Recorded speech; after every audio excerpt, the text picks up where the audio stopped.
이 자리에 있는 모든 사람에게 심기길 바라며 예수 그리스도의 이름으로 기도했습니다. 아멘. 지난주 우리는 연결의 시작이 기도입니다 라는 주제로 같이 말씀을 나눴습니다. 하나님과 연결되고 서로 연결되는 것의 시작이라는 것이 바로 기도에서 비롯된다는 것을 배웠습니다. 또한 예수님이 주신 그 비전을 이루어가는 그 시작 또한 기도다라는 것을 배웠습니다. 그래서 우리 올해 주제가 연결이지 않습니까? 서로 연결되기 위해서 그 무엇보다 기도하는 데 힘을 쏟았으면 좋겠습니다. 그래서 저희가 매 분기마다 그 금식하면서 기도하는 시간들을 갖지 않습니까? 그래서 이번에는 좀 늦었지만은 1월을 마무리하면서 그 시간을 갖고자 합니다. 그래서 1월 24일부터 1월 30일까지 한 달 1월 달을 마무리하면서 기도와 금식하는 시간을 가지려고 하는데 여러분들의 기도 제목을 올려주시길 바라고요. 지난해 연말에 했던 것과 동일하게 매일 한 패밀리 그룹을 위해서 온 교회가 같이 기도하고 그 패밀리 그룹이 그날 당일 금식하는 방식으로 진행하려고 합니다. 그래서 우리 패밀리 그룹 인도자들은 각 그룹에 기도 제목을 좀 취합하신 다음에 인도자 단톡방에 올려주시면 또 다시 순서를 정해서 기도하는 시간을 갖도록 하겠습니다. 오늘은 사도행전을 통해 보는 초대교회의 연결된 모습을 같이 보고자 하는데 오늘 말씀의 제목을 같이 먼저 나누겠습니다. 오늘 말씀의 제목은 그 전에 광고 말씀 하나 더 드리면은 저희가 다음 주에는 부산교회와 같이 예배를 드립니다. 그래서 부산교회 유튜브 계정으로 들어오시길 부탁드리고 싶고요. 저희가 지금 1월 달에 주일 예배와 주중 예배 하고 있는 부분들이 있습니다. 오늘 말씀의 설교 제목은 성령으로 연결되는 공동체, 성령으로 연결되는 공동체라는 제목으로 같이 말씀을 나누겠습니다. 말씀은 사도행전 2장 1절에서 4절 말씀인데요. 제가 읽어보도록 하겠습니다. 사도행전 2장 1절에서 4절 말씀을 제가 읽어보도록 하겠습니다. 사도행전 2장 1절. 오순절이 되어서 그들은 모두 한 곳에 모여 있었다. 그때 갑자기 하늘에서 세찬 바람이 부는 듯한 소리가 나더니 그들이 앉아있는 온 집안을 가득 채웠다. 그리고 불길이 솟아오를 때 혓바닥처럼 갈라지는 것 같은 혀들이 그들에게 나타나더니 각 사람 위에 내려앉았다. 그들은 모두 성령으로 충만하게 되어서 성령이 시키는 대로 각 방언으로 말하기 시작하였다. 예수님이 부활하신 후에 한 40일 동안 제자들하고 같이 지냈습니다. 하나님 나라에 대한 설명도 해주시고 본인이 부활한 거에 대해서 말씀하셨어요. 그리고 예수님이 내가 아버지에게 구해서 나를 대신할 보혜사 성령을 너에게 보낼 테니 너희들은 그때까지 기다려라 라고 말씀을 하셨습니다. 그래서 제자들은 약 한 120명의 제자들은 함께 모여서 기도하는 데 힘을 쏟았습니다. 저희가 지난주에 봤던 부분들이 그런 부분들입니다. 그렇게 기도를 하기 시작한 지 약 10일쯤 되었을 때 드디어 성령님이 내려오셨습니다. 임하셨습니다. 이날은 이스라엘의 절기로는 오순절이라는 절기입니다. 오순절에 제자들이 모여 있었는데 성령이 제자들에게 임하신 거예요. 여러분 이 대목 읽으면서 궁금한 거 혹시 있으세요? 2장 1절에 4절 말씀을 읽으면서 저건 좀 궁금하다.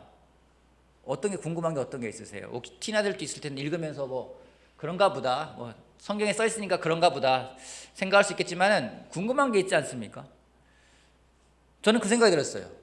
왜 성령님은 오순절에 내려오셨을까? 성령님이 왜 오순절에 오셔야만 했는가? 우연일까? 예수님은 부활하신 다음에 40일 동안 같이 계시고 성령을 보낼 테니 기다리라고 한 다음에 딱 열흘이 지나서 50일째 되는 해에 성령이 내려왔어요. 여러분 성경에 우연이라는 건 없습니다. 하나님의 무엇인 계획이 메시지가 담겨 있는 것이 그런 부분들입니다. 오순절이라는 의미는 그냥 그 말 그대로예요. 오순 50일이 됐는 날이라는 뜻입니다. 6월절이라는 걸 들어보셨을 겁니다. 6월절. 이스라엘 백성들이 이집트에서 나오기 전에 각 집마다 문설주에 양의 피를 바르니 그 피를 바른 집에는 아무런 영향도 없고 그렇지 않은 집의 장자는 다 죽는 그런 일이 벌어진 것이 바로 유월절입니다. 그래서 이 유월절은 뛰어넘다 한 말 그대로 그거예요. 6월에서 6과 연관된 건 아니고요. 유월절, 뛰어넘다라는 의미가 있는 단어입니다. 그래서 이런 유월절이 지난 뒤에 이스라엘 백성은 이집트에서 나와서 광야로 가게 됩니다. 그로부터 50일이 되었을 때 그들이 다다른 곳이 어딘지 아십니까? 여러분 잘 알고 있는 시내산이라는 곳에 이르렀어요. 이들이 6월절 지나 50일이 됐을 때 시내산에 도착하게 되었고, 시내산에 도달했을 때 하나님이 시내산에 임하시고 모세를 통해서 이스라엘 백성들에게 십계명을 주신 날이 바로 그날이라는 겁니다. 좀 이해가 되죠? 자, 그래서 이 오순절은 이스라엘 민족에게는 굉장히 중요한 명절입니다. 여러 가지 명절 가운데 3대 명절을 꼽으라면 그 유월절, 오순절, 초막절, 이 세 명절은 연관이 되게 깊은, 그런 광야 생활과 연관이 깊은 그런 명절입니다. 그래서 여러분들 나중에 출애굽기 19장을 한번 읽어보세요. 19장을 읽어보게 되면은 이스라엘 백성이 유월절을 통해서 출애굽을 하고 그 이후 50일이 되던 때에 시내산에 도착하고, 그때에 하나님이 시내산에 내려오셔서 이스라엘 백성에게 십계명을 주십니다. 그러기에 이스라엘 백성에게 오순절이라는 의미는 하나님의 임재라는 의미가 있는 것입니다. 사도행전에 모사된 오순절은 출애굽에서 보여주는 하나님이 백성들에게 내려오셨던 것과 같은 예수님의 십자가에서의 죽으심의 그 유월절이 지나서 50일 되는 해에 성령 하나님이 다시 내려오신 것을 똑같이 표현하고 있는 부분입니다. 이렇게 볼 수 있겠죠. 구약에서의 어떤 그런 오순절이라면은 신약에서의 오순절 또한 하나님이 같이 임하는 것을 볼 수가 있습니다. 그러게 우리가 착각하지 말할 것이 있어요. 오순절 날 왜 성령님이 내렸는지 제자들이 모여가지고 막 기도를 하다 보니까 기도가 뜨거워져가지고 그때 준비가 돼가지고 성령님이 내려왔다, 그런 게 아닙니다. 또 우연히 일어날 일도 아니라는 겁니다. 이 오순절에 성령이 강림하신 사건은 하나님의 정확한 계획이 성취된 사건이라는 것입니다. 구약의 첫 오순절이 하나님이 이스라엘 백성 앞에 내려오셨던 것처럼 이제는 신약에서의 오순절은 성령 하나님이 제자들 한 명 한 명에게 내려와서 그들과 함께하는 사건이 바로 오순절 사건이라는 겁니다. 이 성령님이 내려오심으로 인해서 드디어 초대교회가 시작이 되게 됩니다. 그리고 초대교회는 연결되게 됩니다. 성령님이 내려오자 어떤 일이 벌어졌습니까? 다시 한번 2장 2절부터 말씀 같이 보도록 할게요. 오순절이 되어서 그들이 모두 한 곳에 모였었다. 그때 갑자기 하늘에서 세찬 바람이 부는 듯한 소리가 나더니 그들이 앉아있는 온 집안에 가득 채웠다. 그리고 불길이 솟아오를 때 혓바닥처럼 갈라지는 것 같은 혀들이 그들에게 나타나더니 각 사람 위에 내려앉았다. 그들은 모두 성령으로 충만하게 되어서 성령이 시키는 대로 말하기 시작하였다. 기도하던 제자들에게 갑자기 하늘에서부터 급하고 강한 바람소리가 드러납니다. 그리고 불의 혀처럼 갈라진 것들이 각 사람 머리 위에 임하는 것을 봅니다. 제자들은 성령이 충만함을 받고요, 그 다음에 성령의 말하심을 따라서 그들이 한 번도 사용해보지 않았던 말로, 언어로, 그 자리에 모여있는 사람들의 그 외국어로 하나님의 놀랍고 큰 비밀을 전하기 시작을 합니다. 그때의 모습을 본 것은 또 이런 모습이 있습니다. 사도행전 2장 9절에서 10절 말씀에 이런 말씀이 있습니다. 그런데 우리 모두가 저마다 태어난 지방의 말로 듣고 있으니 어찌된 일이요? 우리는 바데 사람과 메데 사람과 엘람 사람이고 메소포타미아와 유대와 갑바도기와 본도와 아시아와 부르기아와 밤빌리아와 이집트와 구레네 근처 리비아의 여러 지역에 사는 사람이고 또 나그네로 머물고 있는 로마 사람과 유대 사람과 유대교에 개종한 사람과 크레테 사람과 아라비아 사람인데 우리는 저들이 하나님의 큰 일을 방언으로 말하는 것을 듣고 있어. 여러분 상상해 보세요. 갑자기 급하고 큰 바람 같은 것들이 막 소리가 나더니 각 사람 머리 위에 불의 혓바닥 같은 것들이 떨어지기 시작하고 그들이 말을 하기 시작하고 사람들은 그 말을 듣고 막 의아해합니다. 저들이 왜 우리나라 말로 말을 하는 거지? 갑자기 여러분이 미국에 가 있는데 미국 사람이 한국말로 막 이런 복음을 전하는 거예요. 어떻겠습니까? 당황스러울 거예요. 황당할 거예요. 여러분, 오순절에 성령님이 강림하는 모습은요, 그런 모습이었어요. 그것은 무엇인지 상상이 되십니까? 성령이 내려오는 것은 조용하고 평안하고 아무런 일도 없는 것이 아니에요. 오늘 아까 유튜브로 예배를 하는데 그 창에 글들이 써 있더라고요. 예배당에서 아이들 소리가 들려요. 예배당 소리가 들립니다. 반가웠던 느낌이 들었던 생각이 들었어요. 뭔가 여러분 그냥 조용하고 평안하고 아무런 일이 없는 것이 아니라 성령이 일하시는 대로 말하기 시작하자 그 상황이요 약간 시끌벅적해졌어요. 사람들이 당황스럽다는 겁니다. 주위 사람들이 놀라고 당황할 정도로 그런 반응이 일어나는 것이 성령님이 하시는 일이었다는 겁니다. 왜요? 제자들에게 그런 변화가 일어났기 때문에요. 여러분 우리는요 지금 본 말씀을 통해 가지고 성령님으로 연결되는 공동체가 어떠한 특징을 가져가는지 세 가지를 좀 알 수가 있습니다. 첫 번째입니다. 첫 번째 성령으로 연결된 공동체의 특징 첫 번째는요 성령으로 충만한 공동체는 모두가 알 수 있는 변화가 일어난다는 겁니다. 제자들이 성령의 충만함으로 그들이 변화가 되자 그들을 본 사람들은 이상하다고 생각할 정도로 제자들은 변화가 있었습니다. 성령으로 함께하는 사람에게는요 그런 변화가 따릅니다. 여러분 베드로를 보십시오. 베드로는 갈릴리 지방의 어부였습니다. 보잘것없는 어부였습니다. 그가 하나님 말씀을 전하자 이런 표현을 합니다. 그들은 베드로와 요한이 본래 배운 것이 없는 보잘것없는 사람인 줄 알았는데 이렇게 담대하게 말하는 것을 보고 놀랐다라고 표현을 하고 있습니다. 베드로는요 완전히 변화된 사람이 있었어요. 예전에는 겁이 많고 도망치고 예수님을 배신하고 배반하는 사람이었는데 이제는 담대한 사람으로 변화되었다는 겁니다. 그리고 더 중요한 것은 주변 사람들이 그의 변화된 것을 알고 있다는 거예요. 성령님은 사람을 변화시킵니다. 이런 질문 해보고 싶어요. 여러분 성령이 충만하십니까? 혹시 여러분 가정에서 여러분의 자녀들이 이전에는 틴들에게 물어보고 싶어요. 틴들 엄마 아빠가 요즘 뭔가 달라진 것 같아. 그런 걸 느끼십니까? 벌써 고개를 절레절레 흔드는 애들이 있습니다. 아빠가 좀 달라졌어. 엄마가 좀 변했어. 그런 말 좀 들어본 적 있으십니까? 들어본 적 있을 것 같아요. 여러분 직장에서 생활할 때 주변 동료들에게 너 요즘 달라졌다? 너 말이 달라졌어? 행동이 달라졌어? 너 무슨 좋은 일 있어? 이런 말 들어본 적 있을 거예요. 누구나 한 번씩은 들어봤을 겁니다. 이 자리에 온전하게 세례를 받은 제자들이 앉아있다면 그런 말 들어봤을 거예요. 왜요? 성령님이 오시자 변화됐기 때문이에요. 변화됐기 때문이에요. 그 변화는요 아무도 모르는 변화가 아니에요. 내 주변 사람들이 인식할 정도로 변화가 일어나는 것이 바로 성령님이 하시는 겁니다. 여러분 우리 공동체가 성령으로 연결된 공동체라면 우리들이 그러한 변화가 있어야 된다고 저는 확신합니다. 성령님과 함께하면서 열매를 맺는다면요, 그 열매는요 분명하게 드러나야 되는 것이고 그것은 우리 삶에 변화를 주는 것이어야 된다고 저는 생각합니다. 그러게 한번 여러분 물어보시기 바랍니다. 주변 사람들에게 요즘 나는 어떤 것 같은지. 평가를 받으라는 얘기가 아니에요. 내 삶에서 어떠한 성령의 열매를 맺고 있는지를 한번 같이 점검해보는 시간을 갖기를 바라겠습니다.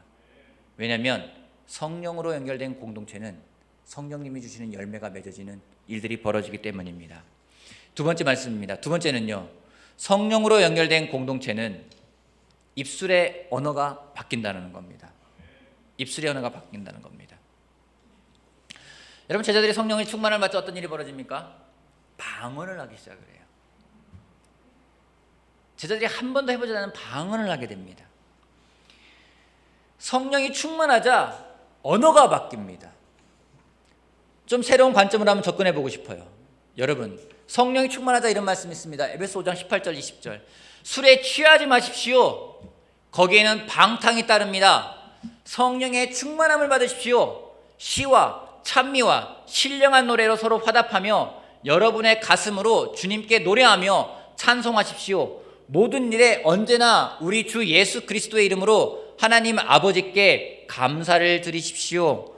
성령으로 충만하라고 이야기합니다. 술 취하지 말라고 이야기합니다. 성령으로 충만한 사람에 대해서 이야기합니다. 시와 찬미와 신령한 노래로 서로 화답하라고 이야기하고 있어요. 여러분의 가슴으로 주님께 노래하며 찬송하라고 이야기를 하고 있습니다. 성령이 충만한 사람은 입술의 언어가 바뀝니다.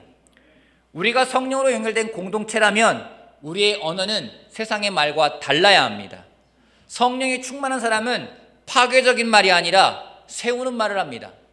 성령이 충만한 사람은 상대방을 낮추는 말이 아니라 상대방을 높이는 말을 합니다. 성령이 충만한 사람은 빈정대는 말이 아니라 존경의 말을 합니다. 불평하고 투덜대는 말이 아니라 감사의 말을 합니다. 성령이 충만한 사람은 그 입에서 찬양의 언어가 나오게 되어 있습니다. 여러분, 이것은 우리에게 익숙한 것은 아니에요. 성령이 충만하면은요, 한 번도 사용해보지 않았던 단어들이 막 나오게 되어 있는 것 같아요. 제가 세례받고 좀 시간이 지나가지고 제 여동생과 같이 좀 이렇게 이야기를 할 때가 있었어요. 전화를 통화했어요. 동생한테 전화하면서 잘 있었어? 이렇게 얘기를 하니까 몇 마디 했는데 저한테 막 뭐라고 하는 거예요. 오빠 이상해 막 이러는 거예요. 평상시 안 쓰던 말인 거죠. 막 투덜투덜대고 투덜투덜했는데 뭔가 이렇게 하니까 오빠 좀 뭔가 이상해 막 느끼해 막 이러는 거예요. 그래서 왜 이게 느끼하지? 왜 이상한 거지? 저는 이해가 안 됐는데 제 말이 바뀌었다는 생각이 들었어요. 그 뒤로 동생이 좋아해요. 전화해서 물어보고 또 자기 고민을 했을 때는 또 전화해서 물어보면서 도움을 구하더라고요. 평소에는 내가 사용하는 말이 아니어서 말하는 게 꺼려질 수 있는 말들이 있습니다. 남을 세우고 남을 높이는 말들이요. 평소에는 사용하지 않았던 격려와 찬송이 내 입에서 나올 때가 있어요. 성령이 충만할 땐 그렇습니다. 지난주에 머리를 깎으러 헤어샵에 갔습니다. 제가 자주 가는 단골이기에 원장 선생님도 잘 알고 또 그분 상황도 제가 좀 알고 그렇습니다. 그분은 이제 돌이 지난 쌍둥이 여자아이 2명을 키우고 있어요. 아이를 너무너무 좋아하셔가지고 갈 때마다 항상 뭐 아기 이야기만 하면 막 입이 귀에 걸립니다. 근데 이번에는 갔는데 좀 고민을 말씀하시더라고요. 어린이집에 보내고 싶은데 코로나로 인해서 되게 염려가 되고 갈등이 돼서 보내지 못하고 있다. 그러면서 머릿속에 하루에도 막 5만 가지 생각이 들어온대요. 걱정이 많고 염려가 많으시면 여러분 공감하시는 분 있을 것 같아요. 막 하루에도 조금만 일만 벌어져도 막 온갖 생각이 나고 걱정이 되고 염려가 되고. 평소에라면 제가 그냥 가볍게 그러시군요. 그럴 수 있죠. 공감하고 끝났을 것 같은데 그날은 제가 목사인 걸 그분이 알고 있거든요. 그래서인지 모르겠지만 저도 모르게 은연중에 빌립보서 4장 6절 7절 말씀했어요. 아무것도 염려하지 말고 오직 모든 일을 기도와 간구로 하면서 그 말씀을 전했어요. 자연스럽게 꺼냈습니다. 그리고 그 담아있는 말들 전했어요. 그래서 원장님 다른 거 말고 좋은 생각 많이 하세요. 긍정적인 생각 많이 하세요. 이게 과학적으로도요. 염려하고 있는 일들의 96%는 일어나지 않는 일들이라고 합니다. 그 말씀을 해줬어요. 그 말이 격려가 되었는지 갑자기 좀 전까지만 해도 막 어둡던 표정이 너무 밝아지신 거예요. 그러면서 평상시에 해주지 않던 막 서비스로 머리에다 뭘 발라주기도 하고 막 마사지도 해주고 막 그러시는 거예요. 그날따라 저도 좀 느꼈습니다. 내가 왜 그때 그 말씀을 이야기했을 수 있었을까?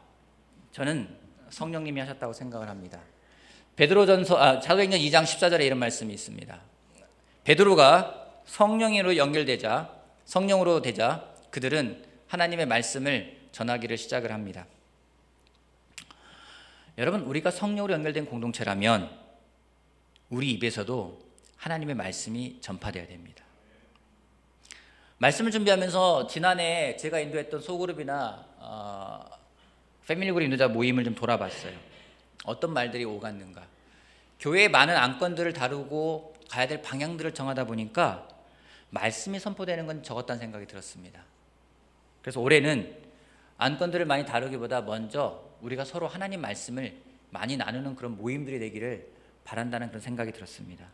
여러분, 우리 모임이 세상과 구별될 수 있는 성령으로 연결된 거룩한 공동체가 되길 원한다면 또 그런 공동체라면 우리들의 입술의 언어가 바뀌어야 합니다. 불평과 투덜됨이 아니라 감사의 말이 더 나와야 합니다. 서로를 세우고 하나님을 무엇보다 찬양하는 언어가 가득한 우리 공동체가 되길 바라겠습니다. 마지막 3번째 포인트입니다. 3번째, 성령으로 충만한 공동체는 관점이 바뀌어 하나님의 일을 보게 된다는 겁니다. 성령이 충만한 공동체는 관점이 바뀌어 하나님의 일을 보게 된다. 2장 14절 16절 베드로가 열한 사도와 함께 일어나서 목소리를 높여서 그들에게 엄숙하게 말하였다. 유대 사람들과 모든 예루살렘 주민 여러분, 이것을 아시기 바랍니다. 내 말에 귀를 기울이십시오. 지금은 아침 9시입니다. 그러니 이 사람들은 여러분이 생각하듯이 술에 취한 것이 아닙니다. 이 일은 하나님께서 예언자 요엘을 시켜서 말씀하신 대로 된 것입니다. 여러분, 변화된 모습에 대해 사람들이 이상하게 생각하자 베드로가 이야기하고 있습니다. 여러분, 이상한 거 아닙니다. 여러분 생각하는 것들은 그런 게 아닙니다 라면서 일어나서 담대하게 복음을 전파하게 됩니다. 복음을 전파하는데요, 참 놀랍습니다. 구약에 있는 요엘서를 인용해서 이야기를 합니다. 그걸 통해 가지고 예수가 누구인지, 예수가 왜 그리스도인지, 그가 왜 죽고 부활하셨는지, 그 모든 것들, 성령의 오심을 차근차근 설명합니다. 베드로의 설교를 듣고 있는 사람들은요, 유대교적인 생각에 사로잡히는 사람들이었어요. 그들에게 가장 존경하는 인물을 꼽으라면 모세일 것이고 다윗일 것입니다. 근데 베드로가 다윗의 시편을 이용하면서 예수가 그리스도라는 것을 전하고 있어요. 아마 그들은 단 한 번도 들어본 적이 없는 설교였을 것입니다. 성령이 충만하자 베드로는 새로운 관점으로 복음을 전하게 됩니다. 여러분, 이처럼요, 성령이 충만한 사람은요, 그 관점이 바뀝니다. 내가 중심이 되었던 관점에서 하나님이 중심이 되는 걸로 관점이 바뀝니다. 예수님이 중심이 되는 걸로 관점이 바뀝니다. 내 생각에 사로잡혀 있던 틀이 깨어지고 드디어 하나님이 보여주는 틀로서 모든 것들을 바라볼 수 있는 관점이 생기는 것입니다. 어제 소그룹 형제들과 같이 시간을 보내기 위해서 영종도에 갔어요. 가서 커피숍에 가가지고 커피도 마시고 매운탕도 먹고 그런 시간 보냈습니다. 큐티를 하면서 큐티를 나누는데 한 형제가 그러더라고요. 요즘 자기가 느끼고 있는 게 있다고. 배우고 있는 게 뭔지, 자꾸만 내가 내 틀로 보니까 하나님이 보여주는 틀로 못 보게 되는 것 같다고. 그런 고백을 해요. 그러면서 내가 이제는 내 틀을 깨고 하나님의 틀로 보고 싶다라는 그런 고백들을 나눴어요. 여러분, 제가 뭘 느낀지 아십니까? 아, 이 형제 성령이 충만하구나. 여러분, 성령이 임하시면은요, 새로운 걸 보게 돼요. 관점이 바뀝니다. 성령이 충만하면요, 그때 비로소 주변을 돌아보게 됩니다. 변화된 관점을 가져갑니다. 여러분, 베드로가요, 성경을 보는데 이제는 관점이 바뀌었어요. 유대교적인 사고방식으로 보는 것이 아니라 이제는 그리스도 중심으로 성경을 보게 됩니다. 여러분 성경을 볼 때 여러분 중심으로 볼 수가 있을 것입니다. 하지만 성령이 충만한 사람은요, 관점이 바뀝니다. 하나님이 정말로 보여주고자 하는 것이 무엇인지를 볼 수 있게 됩니다.